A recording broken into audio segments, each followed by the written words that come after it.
आज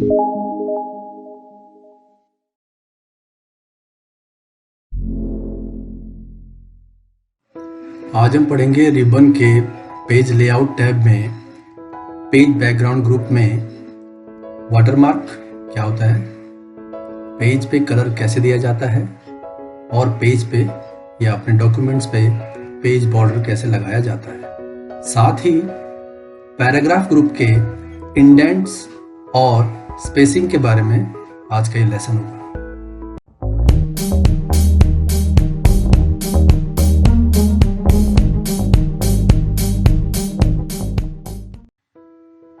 watermark ribbon के page layout tab के पेज बैकग्राउंड ग्रुप में होता है। वाटरमार्क होता क्या है, आप देखिए इसमें कि जैसे आपने देखा होगा कि कभी कभी किसी ऑफिशियल डॉक्यूमेंट में हल्का सा पीछे लाइट इंप्रेशन का कुछ टेक्स्ट लिखा रहता है या कोई लोगो बना रहता है, वो वाटरमार्क कहलाया जाता है। तो वाटरमार्क को लगाने के लिए यहाँ पे आपके पास टेम्पलेट तो हैं, आप यहाँ पे जा सकते हो। क्लिक किया आपने किसी भी टेम्पलेट पे, ये देखिए यहाँ पे लगाया आ चुका है। हम यहाँ से जो भी वाटरमार्क यूज़ कर रहे हैं, डू नॉट कॉपी यूज़ किया तो पीछे देखिए डू नॉट कॉपी लिखा हुआ आ गया है। आप प्रिंट प्रीव्यू में देखिए, ये देखिए हर पेजेस में डू नॉट कॉपी लगा हुआ आ गया। लेकिन बात होती है यहाँ पर कि हम अपना टेक्स्ट कैसे यूज़ करें। तो वाटरमार्क में जाके आप कस्टम वाटरमार्क में चले जाना। कस्टम वाटरमार्क में आपको वो चांस देगा अपना कोई टेक्स्ट लिखने के लिए। तो यहाँ पर आपने जहाँ पे डू नॉट कॉपी लिखा हुआ था उसको डिलीट करके आपने यहाँ पर अपना कोई नाम लिख देना है। जैसे मैं लिख देता हूँ ACPL।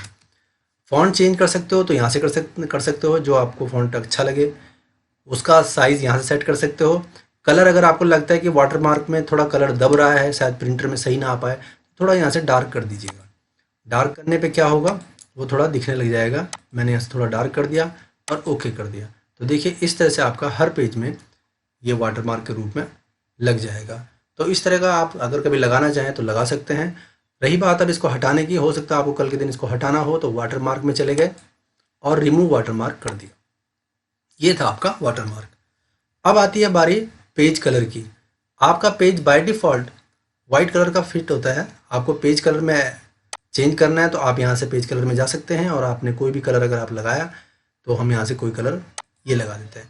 तो देखिए सभी पेजेस में कलर आ गया। लेकिन इस कलर के बारे में आपको खास बात बता दूं कि अगर आप चाहते हो कि प्रिंट निकले तो प्रिंट निकालने से पहले हम प्रिंट प्रीव्यू देख लेते हैं। तो प्रिंट प्रीव्यू में ये नहीं दिखाई देगा।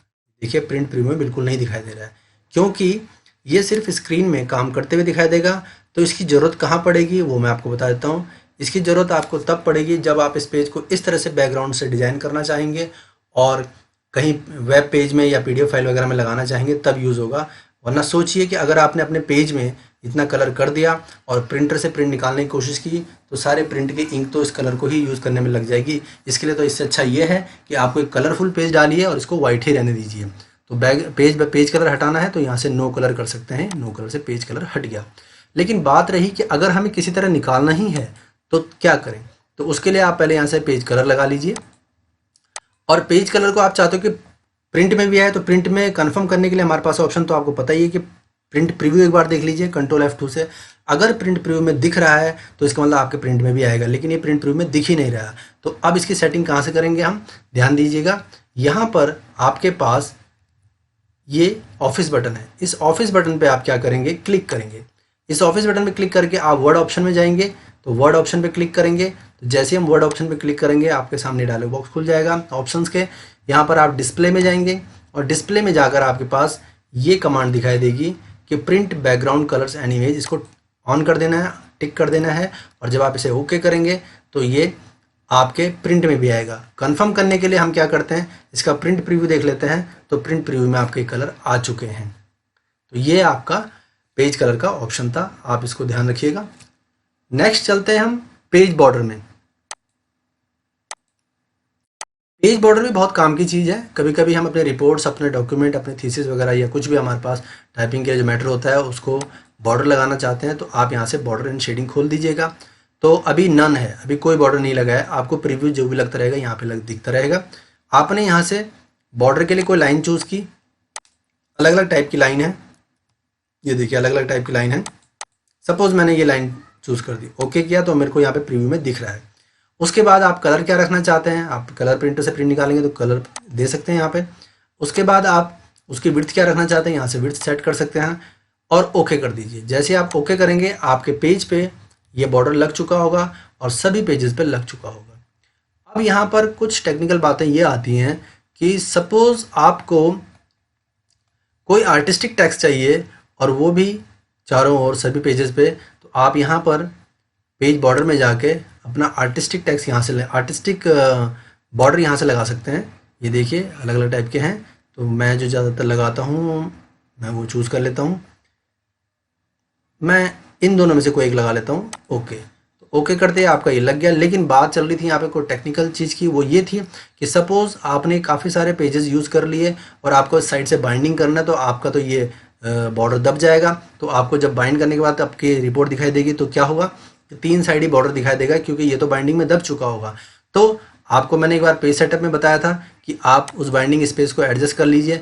तो यहाँ पे गटर स्पेस में गए, आपने कहा चलो 0.5 हम इसमें बाइंडिंग स्पेस डाल देते हैं, लेकिन कोई फ़ायदा नहीं होगा क्योंकि बॉर्डर आपका यहीं से फिक्स है।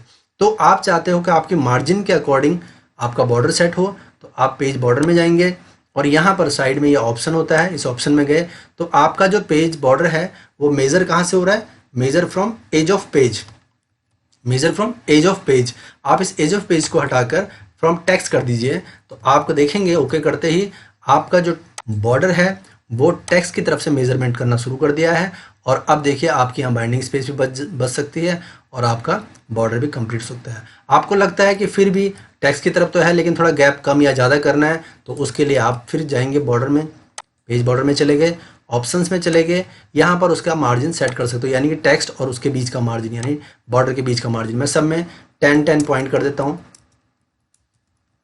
10-10 पॉइंट का गैप कर देता हूँ। जैसे ही मैं ओके करूँगा आप बॉर्डर पे ध्यान दीजिएगा, बॉर्डर थोड़ा थोड़ा बाहर की तरफ 10-10 पॉइंट खिसक चुका है। तो इस तरह से आप अपने बॉर्डर को भी सेट कर सकते हो। तो ये बॉर्डर लगाने का तरीका मैंने आपको बताया।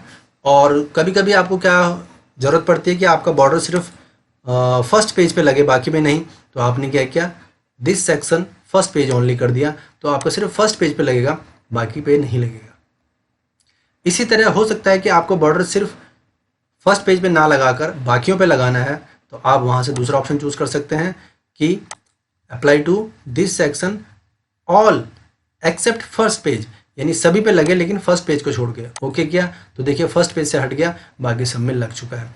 और रही बात बाकी आपको ये बताने की कि हमें कुछ पेज पे लगाना है कुछ पेज पे नहीं लगाना है, तो उसके लिए मैंने आपको पिछले लेसन में ब्रेक बताया था, पेज ब्रेक बताया था, सेक्शन ब्रेक बताए थे। तो उसकी वजह से ही इस पे लग सकते हैं। हम किसी सेक्शन में कुछ और बॉर्डर लगा सकते हैं और किसी सेक्शन पे कुछ और, यानी कि एक ही फाइल में अलग अलग पेजेस में अलग अलग बॉर्डर लगा सकते हैं। उसके लिए आप हमारा पिछला लेसन देखिएगा कि हम सेक्शन कैसे चेंज करते हैं, और जब सेक्शन चेंज करेंगे तब हमारे पास जो भी बॉर्डर हम यहाँ से लगाएंगे उसको बोलेंगे कि यहाँ पर दिस सेक्शन यानी एक्टिवेट सेक्शन पे लगाए, यानी जिस सेक्शन पे हम हैं उस पे लगाए।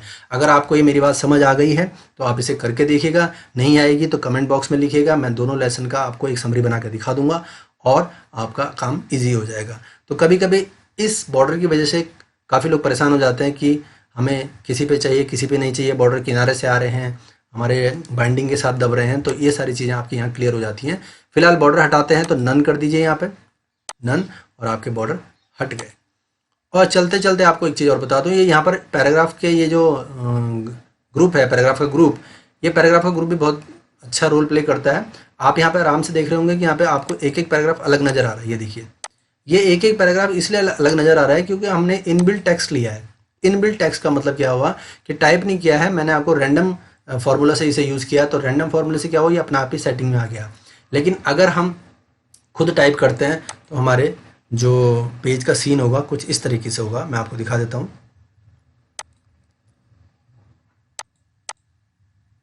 इस तरीके से हम जब टाइप खुद करेंगे तो इस तरीके से टाइप होगा, और ये टाइप पता नहीं चल रहा, सिर्फ लास्ट लाइन में देखने में पता चला कि यहाँ पे पैराग्राफ चेंज हो गया। सपोज कि यहाँ पर भी बीच में कुछ ऐसा कुछ टाइप होता है कि एंड तक जाता, तो हमें तो पता ही ना चलता कि यहाँ पर 2 या 3 पैराग्राफ हैं।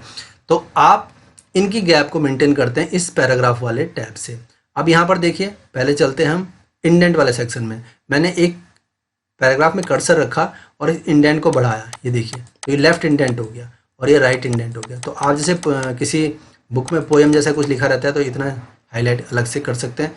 इधर से लेफ्ट इंडेंट बढ़ाकर इसे राइट इंडेंट बढ़ाकर मैंने यहाँ पे कुछ वैल्यू दी है, पर ये देखिए अगर हम मैनुअली खिसकाएं तो इसकी वजह से भी हो सकता है। और क्योंकि मेरा कर्सर सिर्फ एक पैराग्राफ में है तो उसी पैराग्राफ पे अप्लाई हो रहा है।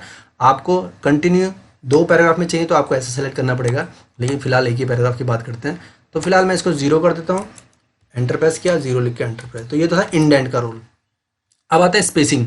Spacing before paragraph and spacing after paragraph. तो मैं सब पैराग्राफ में देता हूं, तो मैंने क्या किया, कंट्रोल A किया और यहाँ पर बिफोर पैराग्राफ बढ़ा दिया। तो देखिए आपके पैराग्राफ के बीच गैप बढ़ चुका है।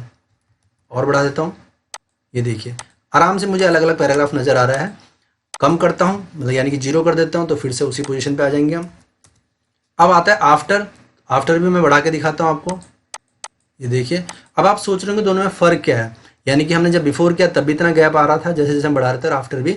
तो इसका यूज़ आपने बुक्स को अगर नोटिस किया होगा, बुक्स पढ़ते हुए नोटिस किया होगा, तो वहाँ पर यूज़ होता है। सपोज कि हमारा यहाँ पर कोई इंट्रोडक्शन वाला पार्ट चल रहा है, यहाँ से इंट्रोडक्शन शुरू हुआ और यहाँ पर आके ख़त्म हो गया, और यहाँ पर हमने लिखा चैप्टर। अब आप को पता है कि चैप्टर 1 लिखा, तो ऑब्वियस सी बात है कि चैप्टर 1 जो है आपका, मैंने बड़ा कर दिया फ़ोन, चैप्टर 1 का टॉपिक नीचे होगा ना कि ऊपर। तो अब आप यहाँ पर दो चीज़ यूज़ कर सकते हैं, क्योंकि इस चैप्टर का मैटर इससे ख़त्म हो चुका है, इसका रिलेशन इस ऊपर वाले इंट्रोडक्शन से ख़त्म हो चुका है। अब जो इसका रिलेशन है नीचे वाले से है, क्योंकि इसके बारे में नीचे बताया जा रहा है। तो बुक्स में देखा होगा आपने, तो बिफोर ज़्यादा गैप होता है और आफ्टर कम, और इस गैप से पता चलता है कि हमने ये टॉपिक यहीं पे छोड़ दिया, अब इस नया टॉपिक शुरू हो गया। तो ये बिफोर और आफ्टर का यूज़ तब होता है जब बुक जैसी कोई सेटिंग कर रहे होते हैं। आप अभी कोई बुक उठा के देख लीजिए जिसमें इस टाइप की चीज़ें होंगी, उसमें कोई भी हेडिंग शुरू होगी तो हेडिंग के ऊपर ज़्यादा गैप हो रहा है, हेडिंग से नीचे कम गैप होगा। तो ये कुछ बुक फॉर्मेटिंग के वो थे, पॉइंट्स थे जो मैंने आपको बताया है।